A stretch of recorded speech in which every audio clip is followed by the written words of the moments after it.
Hola amigo, soy Bayless Conley. Tengo un mensaje muy interesante para ti hoy.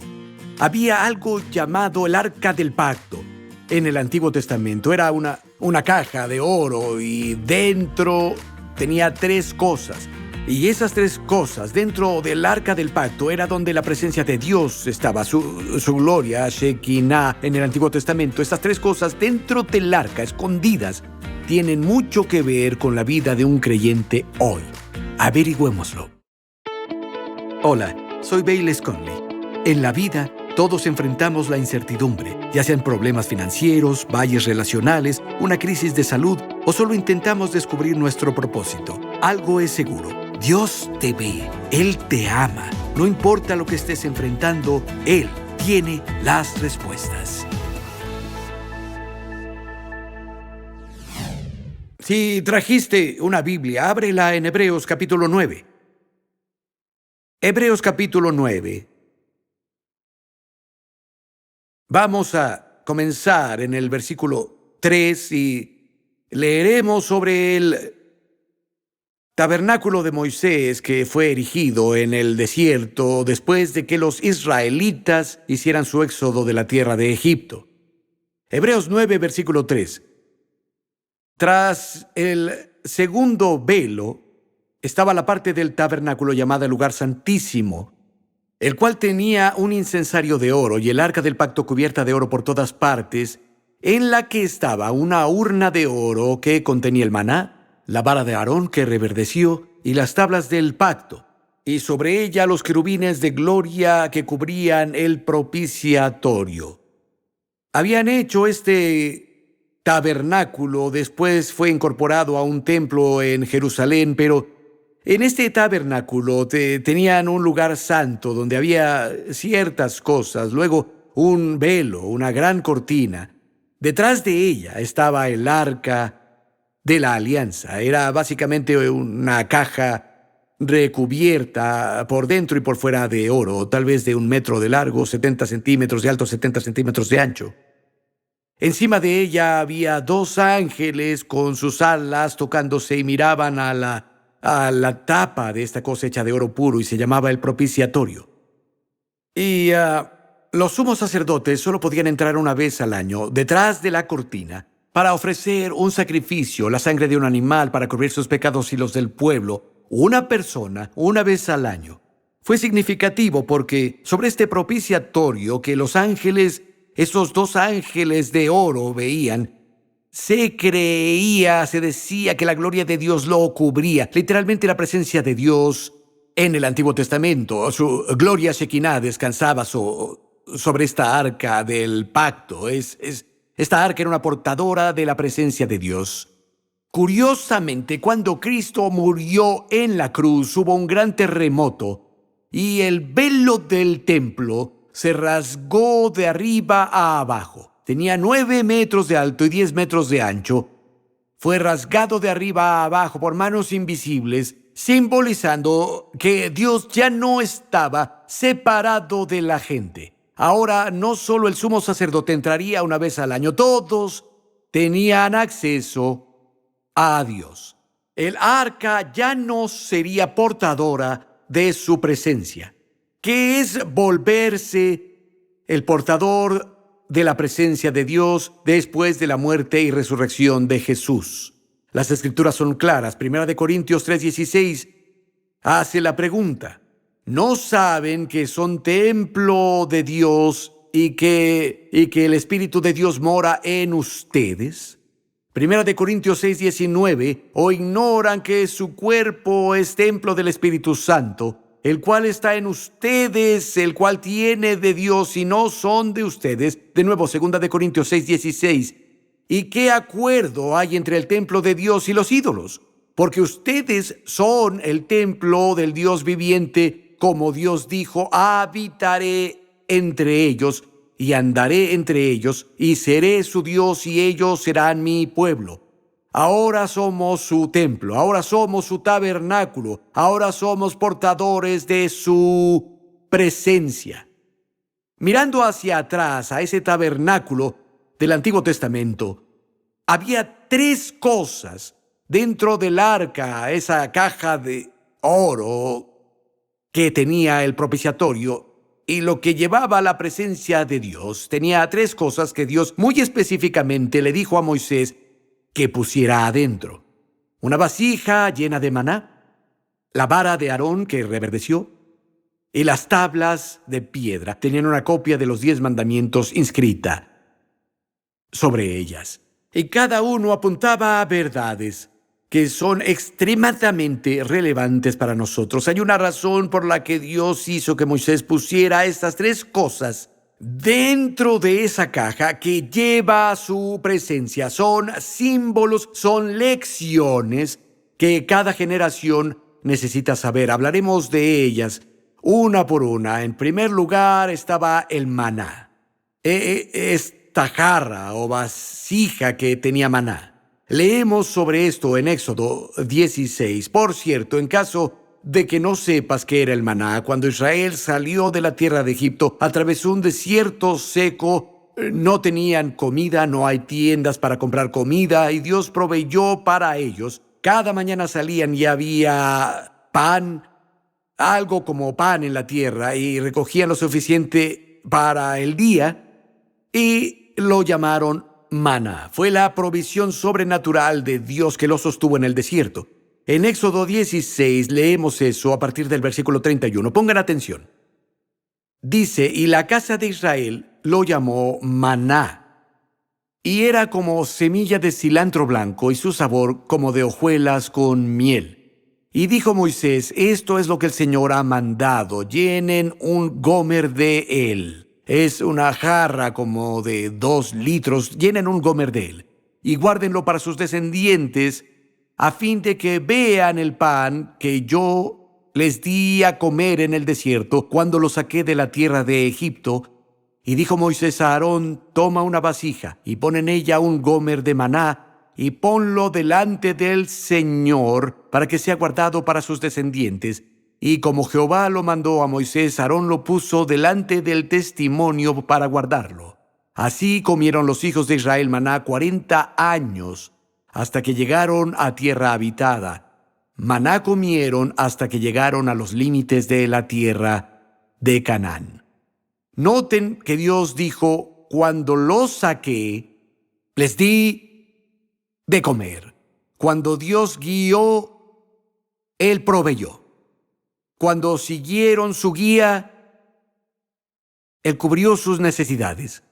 Siguieron la nube de día y la columna de fuego de noche, ambas expresiones del Espíritu Santo que ahora habita en nosotros. Ellos lo siguieron y fueron alimentados. Salir de Egipto y pasar por el Mar Rojo, según el Nuevo Testamento, esos son tipos y sombras, esas son metáforas que apuntan a la salvación y al bautismo. Se señala lo que Cristo haría por nosotros. Dios proveyó para su pueblo, Él proveyó para ellos entonces, y quiere que cada hijo suyo hoy sepa que Él proveerá para ellos ahora. Él dijo: deja esto para que cada generación sepa y tenga un recordatorio de cómo los cuidé cuando los guié, así como esa jarra, esa vasija de maná, estaba guardada en el corazón de esa caja dorada llamada arca. Así el corazón de cada hijo de Dios debe haber un profundo conocimiento interno de que su Padre Celestial cuidará de ellos. Él proveerá para ellos, incluso si están pasando por un desierto en su vida. Algunas ideas sobre esto. Mientras viajaban por el desierto hacia la tierra prometida, Dios los sostuvo sobrenaturalmente. No había granjas, ni viñedos que trabajar, ni cultivos que cosechar, ni mercados en los que trabajar o donde comprar, ni tiendas ahí. Dios hizo lo extraordinario y lo inusual. Pero tan pronto como llegaron a la frontera de la tierra prometida, la provisión sobrenatural de maná cesó.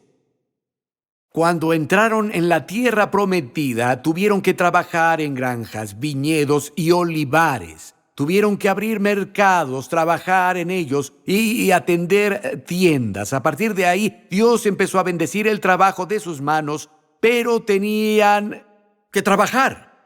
Piensen, trabajar. El trabajo es idea de Dios. El trabajo no es malo, es bueno.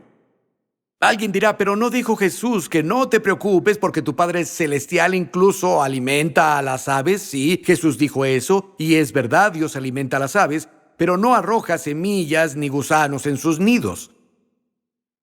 Tienen que salir y trabajar para obtener la provisión de Dios.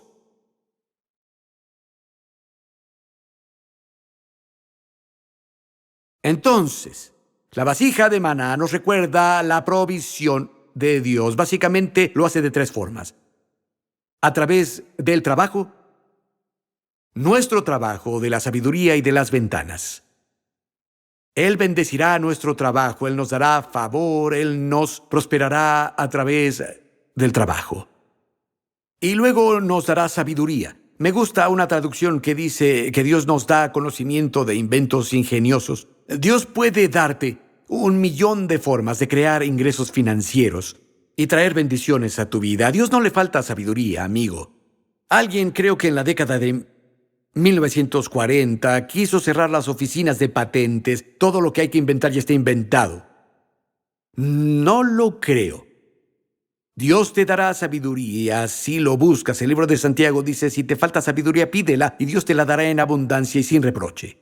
Y ventanas. Hay varias referencias a ventanas en el cielo por las que Dios derrama bendiciones en las Escrituras. Con esto me refiero a Dios brindando provisión a través de medios santos y sobrenaturales, a través de tu trabajo con sabiduría y, si es necesario, a través de ventanas. Incluso si, como aquellos israelitas, estás en una zona desértica en tu vida hoy, pasas por un lugar seco, no olvides que si te esfuerzas por seguir el ejemplo de Dios, Él satisfará tu necesidad. Cuando Él te saca, Él te alimenta. Lo segundo que había en esta caja de oro, este cofre dorado llamado arca, sobre la cual la presencia de Dios descansaba, era la vara de Aarón que floreció.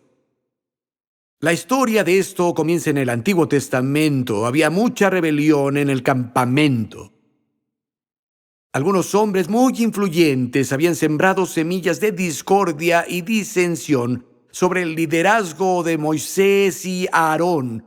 Los acusaron de autoproclamarse y afirmaron que cualquiera tenía tanta capacidad para liderar como ellos, que cualquiera estaba tan calificado como ellos. Hubo muchas acusaciones y muchas quejas dándose por el campamento.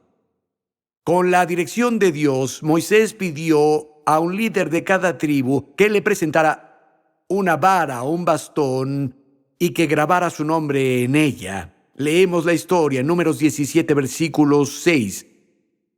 Y Moisés habló a los hijos de Israel, y todos los príncipes de ellos les dieron varas, cada príncipe por las casas de sus padres, en total 12 varas, y la vara de Aarón estaba entre ellas.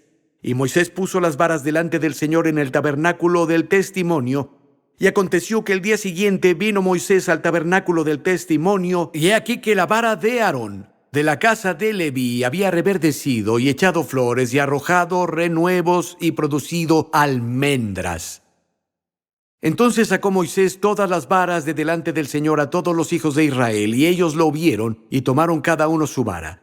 Y el Señor dijo a Moisés, vuelve la vara de Aarón delante del testimonio, para que se guarde por señal a los hijos rebeldes, y hará cesar sus quejas de delante de mí para que no mueran.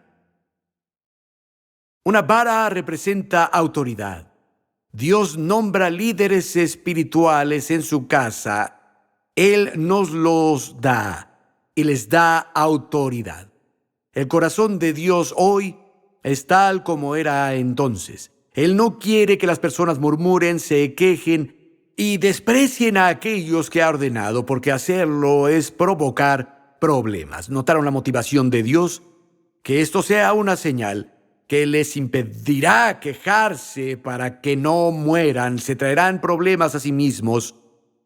Y es interesante que la vara de Aarón floreció y produjo almendras. El almendro es la primera de las plantas con flores que vuelve a la vida después de un largo y frío invierno. Su flor aparece primero, es el primero que experimenta la lluvia, el primero en sentir la brisa sobre sus pétalos, el primero en sentir el cálido sol. Reverdece antes de que todas las demás plantas con flores incluso le pusieron un nombre. Lo llamaron el vigilante, porque reverdece primero, siente las cosas con anticipación. Hebreos 13:17 dice: obedezcan a sus gobernantes y sean sumisos, porque ellos velan por sus almas. Todos piensen velan. Velan, Dios les da percepción, ellos velan por sus almas. Pablo tenía un grupo de pastores reunidos y los está amonestando. Esto es en Hechos 20, versículo 28. Les dice: por tanto, miren por ustedes y por todo el rebaño que en el Espíritu Santo los ha puesto por obispos para apacentar la iglesia del Señor, la cual él ganó con su propia sangre. Noten que no se designaron solos, el Espíritu Santo los hizo supervisores para pastorear. Eso literalmente significa no dominar, sino guiar y alimentar el rebaño de Dios que Cristo compró con su sangre. Versículo 29, porque yo sé que después de mi partida, lobos rapaces entrarán entre ustedes, que no perdonarán al rebaño. Y de ustedes mismos se levantarán hombres que hablen cosas perversas, para arrastrar tras sí a los discípulos. Por tanto, velen.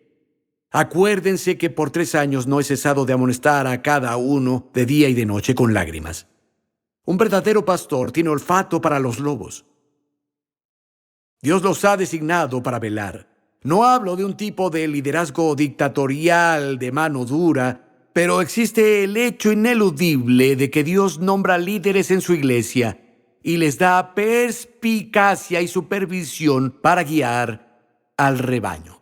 Oponerse o menospreciar a los que Dios pone es perjudicial para otros, y la verdad es que es peligroso para quienes están detrás de tales cosas. Pregunta: ¿cómo puedes saber si alguien es puesto por Dios y le dio poder hoy? Creo que hay una lección en esta vara de Aarón. Su vara no solo floreció, no solo era bonita, produjo frutos. Produjo almendras maduras. El liderazgo ordenado por Cristo produce frutos y también genera vida. Jesús dijo: por sus frutos se conoce al árbol. En la ciudad de Corinto, ciertas personas desafiaban el apostolado de Pablo, y su respuesta fue: ¿no son ustedes mi obra en el Señor? ¿No son el sello de mi apostolado? Sus vidas cambiadas fueron el fruto que dio testimonio de su nombramiento y de su llamado. Habían sido salvos bajo su ministerio, habían sido establecidos en Dios, estaban creciendo en gracia, crecían en amor, crecían en las cosas de Dios, y solo apuntó al fruto. Él dijo: ¿quieres saber si he sido puesto por Dios o ordenado por Dios? Miren el fruto. Porque, amigo, la verdad es que ponerle una etiqueta a una lata no pone nada en la lata. Si tienes que anunciar continuamente a la gente lo que eres, tal vez no lo seas. Mi consejo: si quieres prosperar y asistes a la iglesia, dale gracias a Dios por asistir, pero debes pasar de asistir a la iglesia a estar apegado a la iglesia. Y lees en Efesios capítulo 4, dice que Dios nombró a apóstoles, profetas, evangelistas, pastores y maestros para el perfeccionamiento de los santos y la edificación del cuerpo de Cristo. Luego habla de la iglesia unida, juntos, entretejida, y cada unión aportando algo. Una cosa es asistir, otra cosa es apegarse. Bueno, pasemos por razones de tiempo al tercer artículo en el arca, en el cofre dorado. Estaban las tablas de piedra en las que estaban escritos los 10 mandamientos. Representa la palabra de Dios. estaban en el corazón del cofre dorado llamado el arca.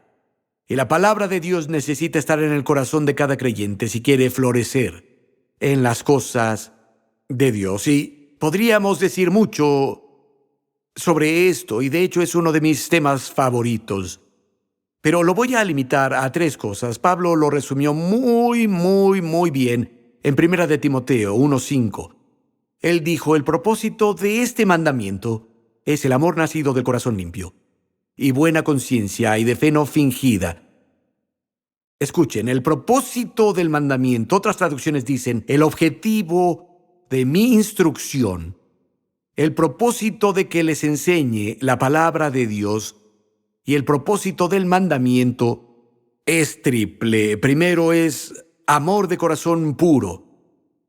En segunda, buena conciencia. En tercer lugar, la fe sincera.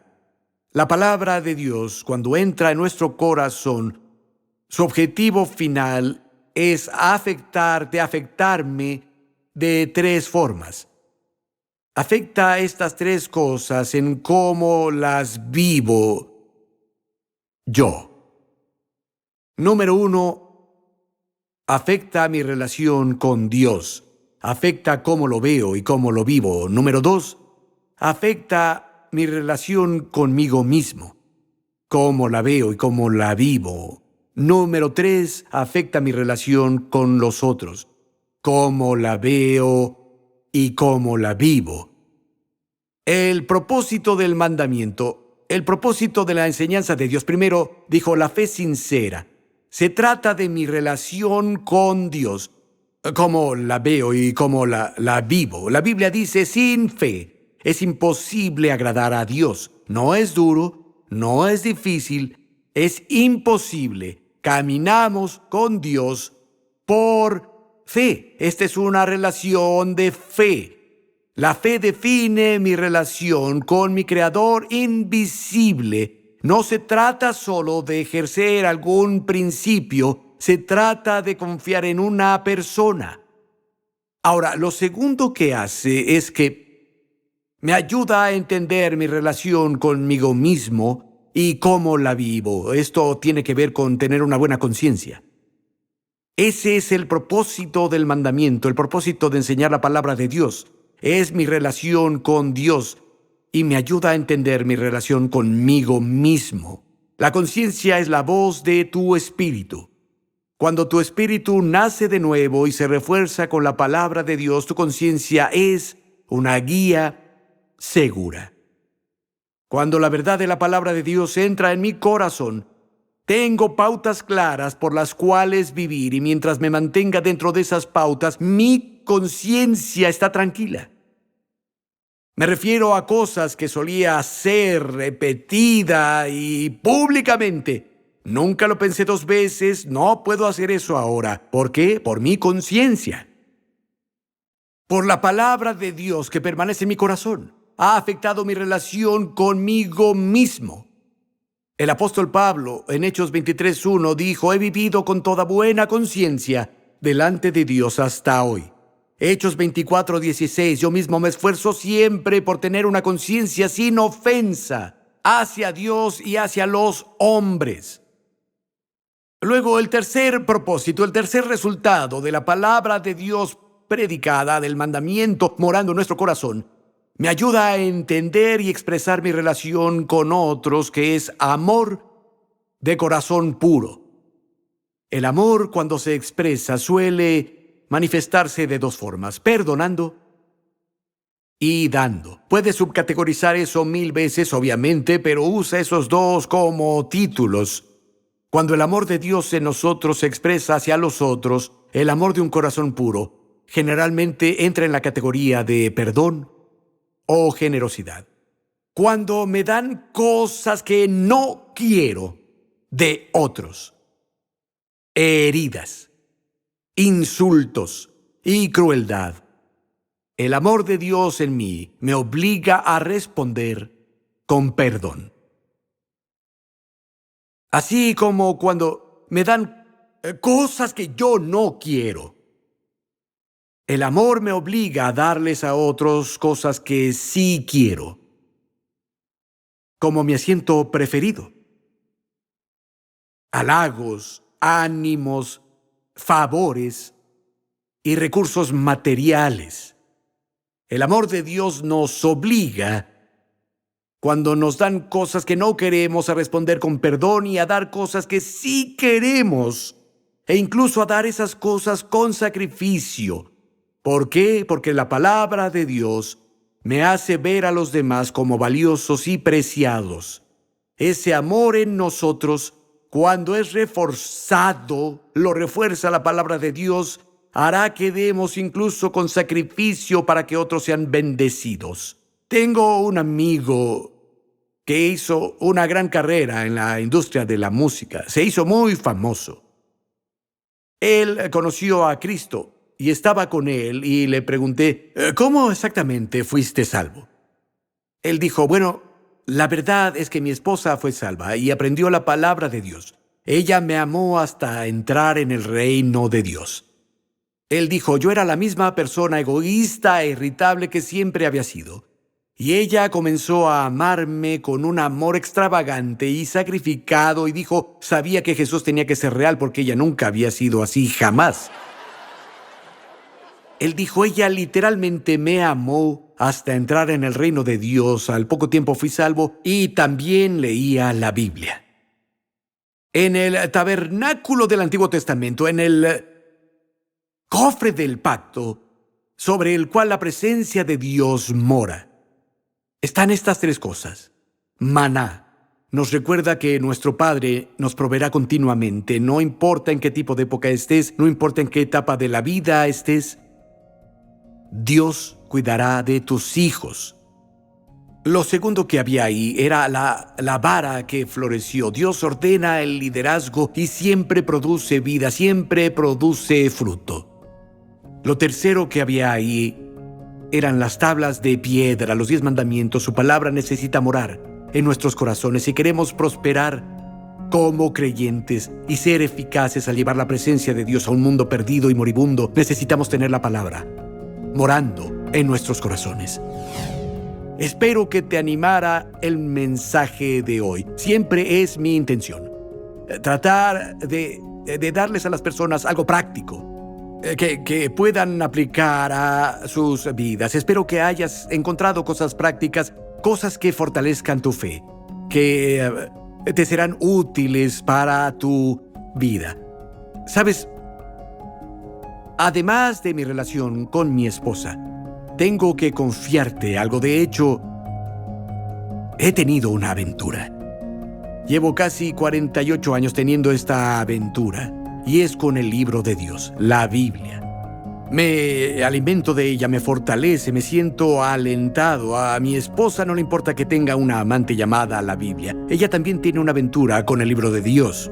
Si entras en el libro de Dios, su palabra cambiará tu vida. Jesús dijo, conocerás la verdad y la verdad te hará libre. Te amamos, nos vemos después.